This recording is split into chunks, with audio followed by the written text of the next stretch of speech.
So as I mentioned, we rebuilt our graphics engine from the ground up, and it allowed us to do some really cool things. What you're seeing here are really long vistas, bump mapping on the road edge, high detailed textures in the background. We picked this track because it actually shows off the prowess and what we can do in this engine on the Xbox 360. New water tech that we've got here, high dynamic range lighting. See how it kind of went light in that tunnel as I came out, and now it's getting dark in there again. This is just showing off that this is the best looking racing game you're going to see anywhere, and it still runs at 60 frames per second. Let's start the race off and talk about some of the other kind of on-track features.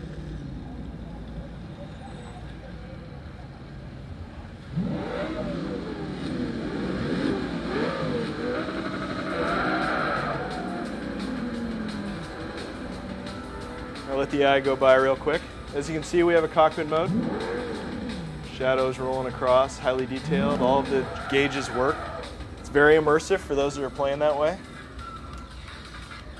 Now what I just did was actually turned off the HUD so you can see the graphics better, but also I made the AI just freeze in their place. They pulled their handbrake to stop on the track, and what that makes them is a sitting duck for me. So before I go ram into them, just want to show you some of the graphical stuff going on here. Again, high dynamic range lighting. You see the sun flare. It made the sides of the car much darker. Normal mapping on the road edge. It's just something that's not often seen in racing games. We took cues from some of the other partners that work on the Xbox 360. Epic, Bungie, guys that are pushing the 360 to its limits.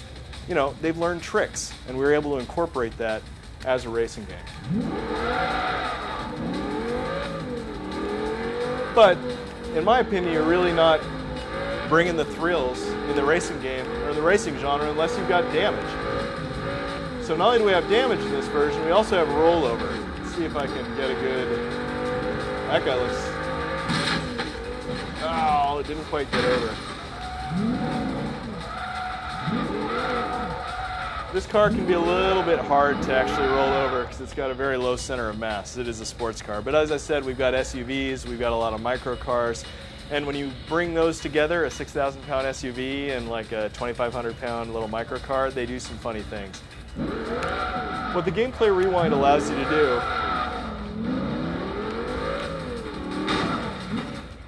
is at any point in the game, rewind your action. So let's say you're in a 5-lap race, you know, you've beaten the AI, you've been doing a pretty good job, and then you make one mistake and the AI passes you and the race is over. Well, that's a moment when a lot of people just kind of go, you know, I think I'm going to go to bed for the night.